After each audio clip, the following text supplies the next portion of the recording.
이제 제가 잘 모르는 분야인데 네네. 미셸님께서 네. 잘 알만한 분야를 그렇지, 그렇지. 네. 지금부터 이제 집중적으로 물어보도록 하겠습니다. 오늘의 이제 진도 나가는 그렇죠. 거군요. 네. 예. 저희가 이제 이 보도했던 것 중에 가장 큰 네 번째 보도가 네. 윤석열 김건희 대통령 대회가 2023년 11월에 영국과 프랑스를 국빈 방문을 합니다. 네. 예. 그래서 아까 말씀하신 것처럼 방문 목적은 부산 엑스포 유치 활동을 위해서 간 거예요.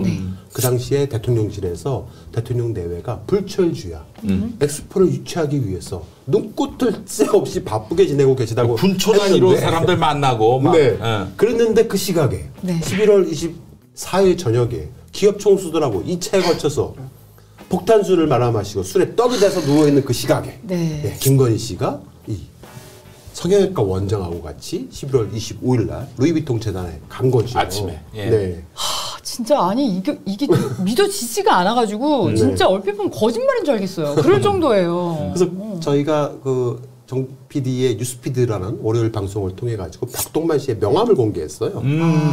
떡하니 대한민국 대통령 자문이라고 네. 적어놨지요. 네. 그 과목을 보시면 성형외과 전문이잖아요. 네. 윤석열 대통령 성형을 했을까요? 왜 성형외과 제가 전문의가 필요할까요? 맨 눈으로 봤는데 그분은 뭐 어디 아니죠. 네네. 아, 전혀. 예, 약간 머리만 가끔 이렇게 뭐 그렇지. 하시더라고요. 아, 성형이 얼굴 외에 다른 곳을 수술한 것도 성형이라고 얘기는 하긴 하나요?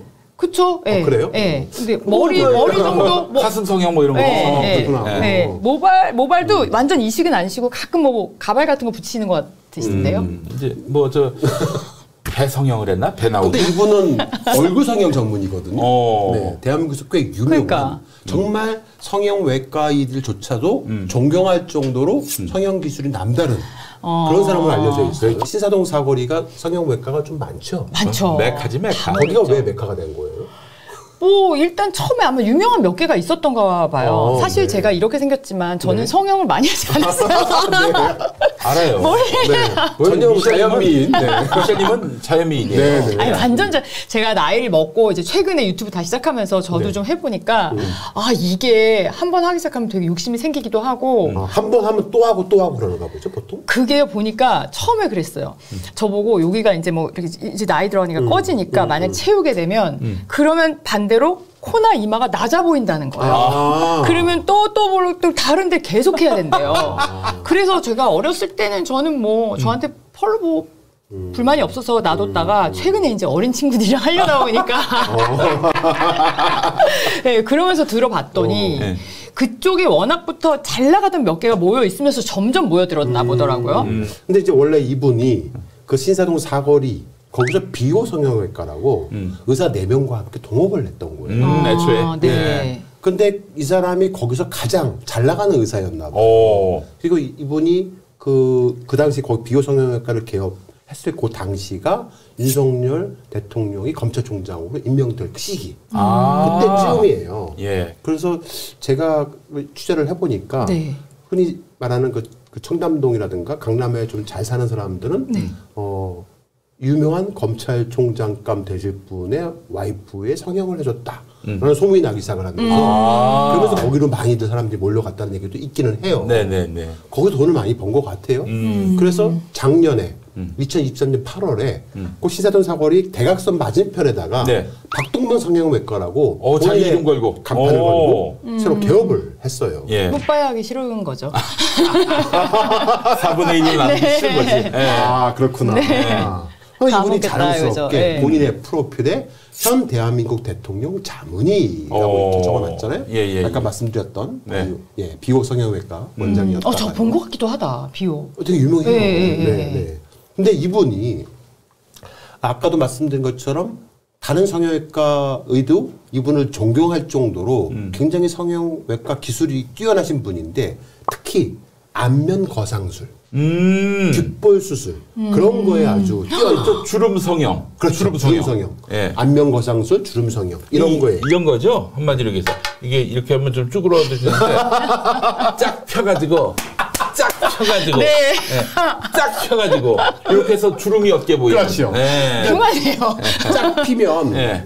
야 이마 같은 경우를 봅시다. 네. 쫙 피면은 이 끝에는 네. 어떤 형태로든 잘라내야 되는데. 그렇지. 그렇죠? 잘라내서 위에 있는 머리 포피하고 이어붙여야 되죠. 아이고. 그러면 흉터가 쭉 남을 거 아니에요. 글쎄 말이에요. 그 흉터 남는 쪽을 칠합니다. 그래서 그 구두약 같은 그거. 구두약 같은 거. 그거. 그래서 무슨 종교적인 의미가 있나 봤더니 그런 게 아니라. 네. 저는 여자들도 나이 먹으면 탈모가 오거든요. 네. 조금. 그래서 바르셨나 했어요. 보셔요. 안면 거상술이 이게 이제 모 의원에서 안면 거상술에 대해서 소개하는 포스터인데요. 이렇게 당겨요, 피부를. 당겨갖고 뒤로 이어붙이는 거거든요. 그러면 이 남는 피부는 절개를 해야 되지 않습니까? 그렇지.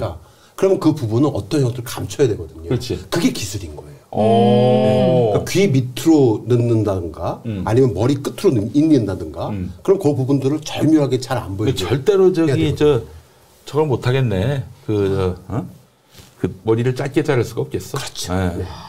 그 안면 거상술을 하다 보면은 칼기 같은 경우에 이분처럼 칼기 같은 경우에도 귓볼이 생길 수가 있어요. 예를 들어서 모아온 살들이 여기로 이거 실제로 이제 박도만 원장이 수술을 했다는 분의 4개월 전에는 이렇게 칼기였는데 안면 거상술을 하고 나니까 귓볼이 생긴 거죠. 그리고 약간 여기 선이 생겼어요. 저는 여기 원래 귓볼은 있었고 선 없거든요. 근데 여기 선이 생겼어요. 그렇죠. 선이 생긴다고 이렇게 네. 잡아 당겨서 뒤로 넣으니까. 네. 한마디로 귀 밑으로 우겨 넣듯이 우겨 넣거든요. 그렇지. 그러니까 귓볼이 생길 수밖에 없어요. 근데 어디서 많이 본 사진 같지 않아요? 이런 이미지? 요 이미지잖아요. 자, 검찰총장의 윤석열 씨가 임명되기 전이가 2019년 7월이었거든요. 그때 청와대에서 문재인 대통령 보시면 만나고. 칼기입니다. 귀가 딱 붙었죠. 네. 그런데 윤석열 대통령이 취임했던 2022년 5월경에 보면 귓볼이 생긴 거예요. 그러네. 너무 부처님기가 되셨으니까. 네. 참 많이 잡아당기셨네. 네. 근데 그러면은 2019년부터 2022년 5월 요 사이 어딘가쯤에 이 안면 거상술을 했을 거라고 추정이 되지요. 그렇죠. 네. 예. 언제일까라고 저희가 사진을 좀 찾아봤더니만 요 사이인 2022년 2월경쯤에 극동방송국에서 김정한 목사를 만나고 돌아가는 길에 보시는 바와 같이 귀를 가리는 두건을 썼습니다. 그렇지. 저럴 이유가 없지 사실은. 없지요. 마스크만 쓰면 되잖아요. 예. 보통 두건이 유행해도 이렇게 해서 뒤로 묶거든요. 예. 그래요? 네. 뒤로 이렇게 묶거나 요즘 띠 이렇게 하는데 머리도 이렇게 하지 이렇게 여기를 가리지는 오마이걸도 아니고 이건 좀 딱 걸렸네. 네. 그래서 2022년 2월. 제 예측장입니다. 네, 제 예측장. 그래요? 예. 그러시구나. 보시면 이제 안전벨트도 안 매고 운전하는. 여기다가 주차하면 안 되는데. 안전벨트도 안 매고 아무데나 막 운전하고 뭐 이런 일들을 하고 있지요. 네. 참 김건희 씨의 성형 변천사를 대부분 저희 열린공감TV에서 보도를 쭉 해서 한 분도 김건희 씨의 옛 얼굴들을 못 보셨던 분들을 열린공감TV를 통해서 보여드렸던 기억들이 납니다. 아니 사실은 열린공감TV가 공개하기 전에는 주진우 기자가 말한 대로 인격자로 알았어요. 김건희에 대한 정보가 없었어요. 그렇게 말을 했죠. 인격자. 그렇죠. 예. 그러나 열린공감TV가 민낯을 다 깠지. 네. 그래서 저희가 공개를 했던 당시의 사진들이 있는데요. 쭉 모아보니까 꽤 되네요. 대략 뭐 몇 번 정도를 수술과 시술을 했을지 참 의심스러운데 이렇게 생겼던 분께서 이렇게 바뀐 거죠. 그래서 저쯤에서 조금 매력적 저쯤에서 멈추셨으면 어땠을까? 몇 번째. 요때가 대학교 때 졸업 사진이거든요. 요때가 저희가 줄리 보도를 했었잖아요. 줄리로 활동을 했다라고 의심했던 시기입니다. 이제 저 정도에서는 줄리 할 수 있죠. 그래서 제가 현재 언론인으로서는 유일하게 윤석열 김건희 씨로부터 고발 당해서 이제 1년 9개월째 법정에 서고 있습니다. 줄리라고 했다고. 어쨌든 저는 이거 보면서 이제 앞으로 윤석열 시대에 이런 국정과 관련한 드라마가 나오지 않겠습니까? 또는 영화가 나올 거 아니에요? 그럴 때는 방송사가 굉장히 부담을 크게 줄일 수 있겠다. 왜냐? 한 배우로 쭉 가지 않아도. 사실 그렇잖아요. 아역 배우를 위해서 성인 배우 할 때는 많이 닮아야 되잖아. 그럴 필요가 없다 이제. 이거는 뭐 그때 마스크 거리네요. 근데 이제 지금부터 썰입니다. 합리적 의혹이 충분히 가능한 썰입니다. 저희가 아까 그 박동만 원장하고 김건희 씨가 그 파리에 있는 루이비통 재단에 갔던 시기가 2023년 11월. 예, 2023년 11월. 그런데 그 당시에 그 파리를 갈 때, 영국과 파리를 방문할 때 김건희 씨가 윤석열 대통령과 함께 대통령 전용기에 오르는 모습이 있는데요. 네. 잘 보세요. 걸어 올라갔다. 비틀. 갑자기 비틀합니다. 삐끗. 그러네. 뭐 힐을 실었으니까 그럴 수도 있겠다 싶은데 계속 제대로 못 걷듯이 비틀비틀 걷습니다. 뭐 마치 잠에 취한 듯. 네. 그리고 손을 되게 가려요. 계속 숨기고. 그리고 보시면은 정상과 악수를 하는데도 장갑을 끼고 네. 좀 엄청 실례지 않습니까? 맞아요. 네. 장갑을 몇 껴? 그때 저희 이때는 막 초반이어가지고 네. 그래까진 제가 뉴스를 볼 때입니다. 막 욕 장갑 엄청 끼고 했었어. 사람과 악수를 하는 건 굉장히 실례예요. 네네. 상대방 정상하고 그것도. 글쎄 말이야. 네. 손성형도 한 게 아닌가라는 의심을 해볼 만합니다. 아, 손성형. 자, 그런데 23년 10월에 중동 방문 시에도 보시면은 얼굴이 되게 팽팽하고 탱탱해집니다. 그렇게. 그렇지. 예. 올라가죠? 예. 올라가는데 보십시오. 그래서 손을 잡고 있네. 계속 비틀비틀 거립니다. 예. 한쪽으로 이렇게 걸어요. 왼쪽으로. 예. 쓰러질 듯. 예. 이렇게 보세요. 그렇죠? 그러니까 땡깁니다. 이 손에 땡겨요. 이렇게 윤석열이가. 네. 한쪽으로 걸으니까. 예. 손을 이렇게 땡겨 갖고 가슴 쪽으로 올립니다. 자기 손을 땡겨 갖고 똑바로 걷게끔. 야, 돌쇠네, 돌쇠. 우리 윤석열. 어? 자, 왜 저렇게 정신 못 차리는 사람처럼 걸음이 비틀비틀 거릴까 의아했어요. 예. 그리고 실제 이 유럽을 이제 순방을 하면서 여러 국가를 돌았는데 시체 적응이 잘 안 됐나? 이런 생각이 들 정도로 심하게 좁니다. 꼬벅꼬벅 졸아요. 계속 상대방 정상들과 이야기하는데도 눈을 껌뻑껌뻑대면서 마치 잠에 취한 듯 아웃 오브 넉. 계속 보시면 되게 졸아요. 꼬벅꼬벅. 그죠? 진짜. 네. 아니. 눈을 다 감지도 않네. 보시면 이제 거의 잘 것 같아요. 네. 옆에 있는 윤석열 대통령이 옆에서 잘 것 같으니까 쓱 쳐다봅니다.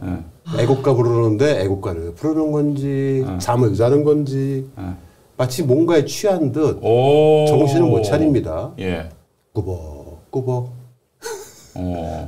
계속 아이고 눈 풀렸어요. 네. 저도 이런 경험이 있는데 제가 잠을 잘 못 자서 네. 방송이 내일인데 급해가지고 수면제를 2알을 먹고 잔 적이 수면제? 있는데 수면제 그리고 프로포폴 근데 그게 이제 저는 내시경을 하고 나서 근데 너무 못 자니까 내일 방송이니까 자야지 하고 수면제를 먹었는데 다음날 망상? 뭐죠? 황상?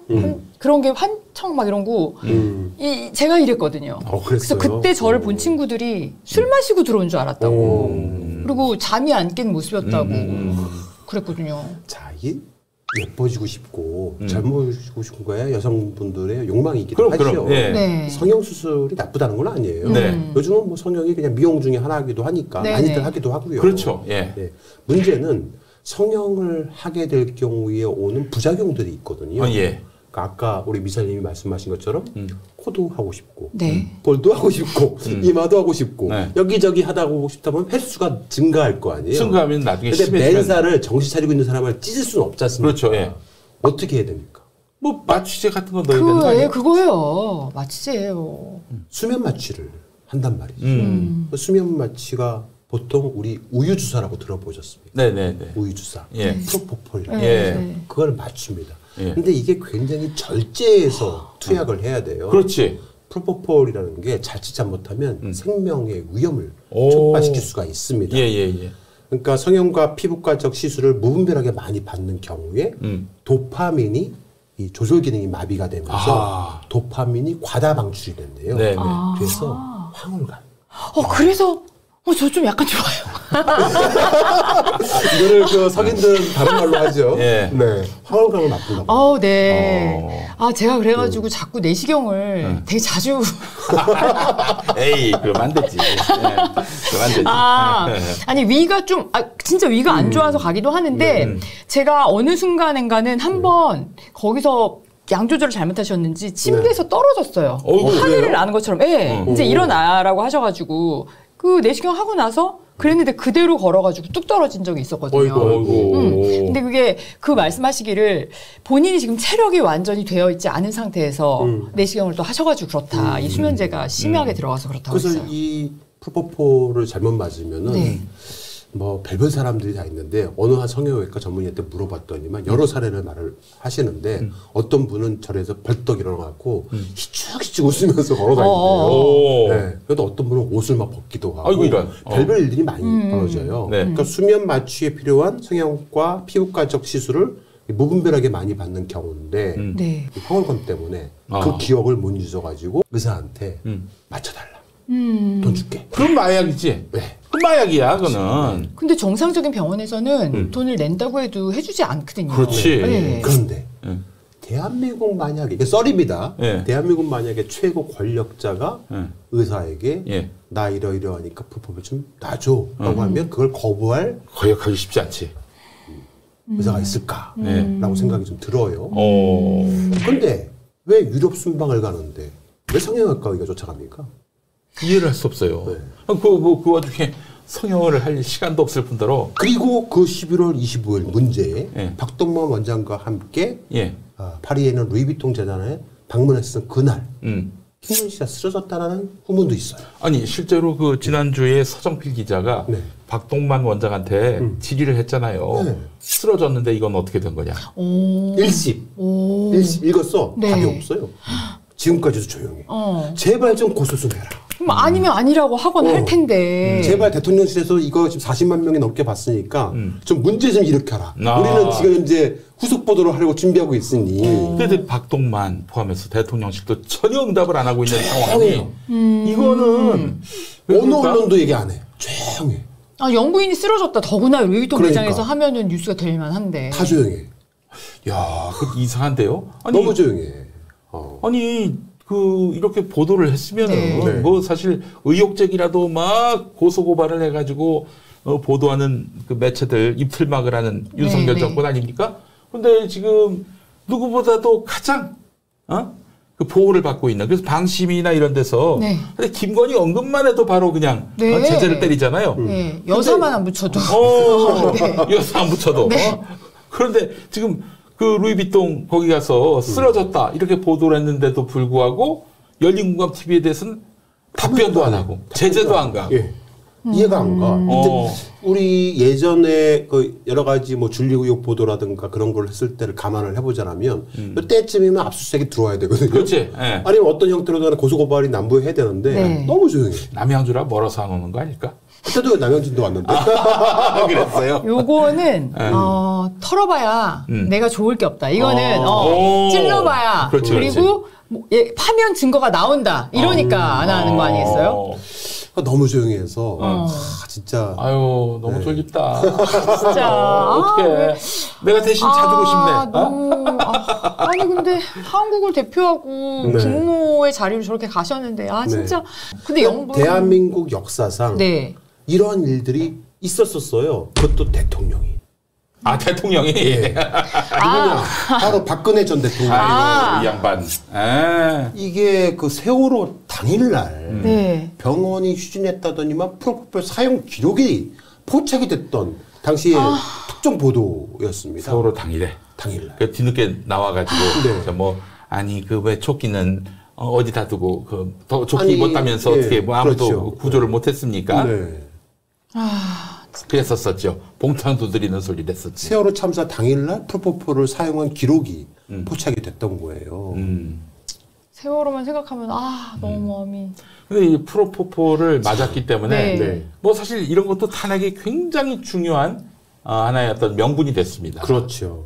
이 프로포폴을 이렇게 맞는 것 자체가 불법이란 말이에요. 그래서 뭐 사실 연예인이나 재벌 총수도 막 이렇게 들어가고 검사 들어가고 했는데 하물며 대통령이고 또 저렇게 순방까지 가셔서 이랬다는 거는 도저히 이거는 이해가 되지도 않고. 그러니까 이 프로포폴에 중독되는 이유가 뭐냐면 지금 현재 저희가 드리고 있는 말씀은 그렇다고 해서 김건희 씨가 프로포폴을 맞아서 프로포폴에 중독됐다라고 말하고 있는 건 아닙니다만은 그 저희가 질의를 던져놓은 상태인데 답변을 듣지 못했기 때문에 충분한 의혹이 있다. 그렇다 아니다라고 말할 수도 없는 거예요. 네. 충분한 의혹이 있다 정도만 오늘 말씀을 드리고요. 이 의혹 보도에 대해서도 태클을 거신다면 얼마든지 거셔라. 저희는 증거를 보유하고 있다. 라고 말씀을 하는데요. 아까 프로포폴에 중독되게 되면은 이제 황홀감이 올라가고 도취감이 올라간다고 말씀드렸잖아요. 그 도취감을 맛보기 위해서 중독이 되는 거예요. 단지 잠이 안 와서 맞는 정도가 아니라 그 다른 어떤 목적으로 또 맞았을 가능성이 있다. 스트레스가 해소된대요. 그리고 통증의 일시적인 완화가 또 있답니다. 또 성적인 공상과 몽상과 같은 증상이 나타난대요. 오르가즘? 네네. 그게 나타난대요. 요거 되게 흥미진이에요. 무슨 소리야. 그리고 수면에서 깨어났을 때 쾌적한 느낌이 듭니다. 아무래도 뭐 이제 좀 푹 잤으니까요. 사실 나도 저기 뭐 위내시경 검사 그때도 프로포폴 넣나요? 네, 요즘은요. 그렇죠. 그때도 일어날 때 수면 내시경. 상쾌 진짜. 소량을 넣습니다. 그때는 약간 정신이 들다가 말라가 요 정도죠. 근데 몇몇 사람들은 뭐 약간 이렇게 헛소리 하기도 하고 뭐 이상한 말 하기도 하고 그런다고 하지 않습니까? 기분이 어떠셨어요? 저 상쾌했어요. 상쾌했다고? 그거 맞으실 때가 좋지 않으세요? 아니 맞았을 때는 난 바로 그냥 꺼졌어. 그래요? 나는 맞는 즉시 바로 오프야. 못 느끼셨네 그러면. 못 느끼신 거예요 그 지점을. 그러니까 이렇게 스트레스에 하속 이렇게 쌓여 있거나 아니면 잠을 잘 못 자고 불면증에서 시달린 사람은 이거 한번 맞으면 이 충동을 못 벗어나는 거죠. 그러니까 의사의 처방으로 맞는 건 상관이 없는데 이것도 역시 뭐 의사의 처방 같지만은 이게 정말 수면을 목적으로 한 것인지. 또 다른 목적인지 이거는 불분명하단 말이죠. 그러면 그렇게 많은 변천을 위해서 맞으신 건가 아니면 이제 이걸 막기 위해서 또 맞은 김에 또 변천을 하시나? 그러니까 중독이라고까지 말씀은 못 드리겠으나 아까 보여드렸던 김건희 씨의 성형 변천사를 보자면은 저희 열린공감 TV가 취재한 바에 의하면은 성형 수술만 총 6번 그리고 시술만 10여 차례. 이거 뭐 달라요? 총 16번 정도를 했기 때문에 맨살에 맨정신에 칼로 찔 수는 없으니 어떤 형태로든 간에 수면을 위한 그러한 주사를 맞았을 것이다. 그게 프로포폴이든 뭐든 간에 충분히 중독이 될 만한 상황이 초래했을 것이다. 라고까지 말씀을 드리겠습니다. 이제 수술은 칼을 대는 거. 쌍꺼풀이라도 칼 대면 수술, 주사로만 하면 시술. 그렇죠. 아유, 그래서 6번의 수술과 10차례의 시술. 와, 대단하다, 진짜. 그러니 뭐 이분은 분명히 프로포폴에 중독됐을 가능성이 일반인에 비해서는 되게 확률적으로 높을 것으로 보입니다. 그 프로포폴을 투약했을 때 신체 변화가 어떠한지를 또 알 수 있을 만한 그런 경험들이 많았다. 그렇죠. 그래서 국제적 설전을 통해서 오늘 이 화를 통해서 공개적으로 대통령실에다가 질의를 합니다. 혹시 김건희 씨가 프로포폴 중독이 아닌지 한번 검토를 해보시고 그 의혹에 대해서 소상히 밝혀주셨으면 합니다. 뭐 이런 얘기하는 게 좀 그렇습니다만은 뭐 답변 안 해도 열린공감 TV는 알고 있다. 이런 정도만 말씀을 드려도 좋을 것 같아요. 자, 오늘 첫 번째 시간이었는데 소감 한마디 해주시겠습니까? 저는 제가 이런 기사들을 예전에 접했을 거 아니에요. 근데 왜 몰랐죠? 왜 저렇게 휘청대시지? 다리가 불편하신가? 뭐 이런 정도인 줄 알았단 말이에요. 시청인분은 보셨죠? 네, 봤죠. 봤는데. 그 흐느적거리고. 근데 또 저렇게 로맨틱하게 손도 잡으시네? 뭐 이러면서 그랬는데, 이런 뒤에 얘기들을 듣고 나니까 약간 소름 너무 오싹하다. 야, 여태 김건희를 지키려고 하는 우리 윤석열 돌쇠를 보면서 제가 많이 반성했습니다. 그런데 마지막으로 우리가 최근에 이 관련된 취재를 하면서 김건희만 맞은 게 아니고 까지 오늘 말씀을 드리도록 하겠습니다. 자세한 얘기는 다음 화에 하도록 하겠습니다. 오늘 김재장 서장 마치도록 하겠습니다. 하나, 둘, 셋, 끝! 한 번만 더 합시다. 끝을 같이. 이렇게요? 하나, 둘, 셋, 끝!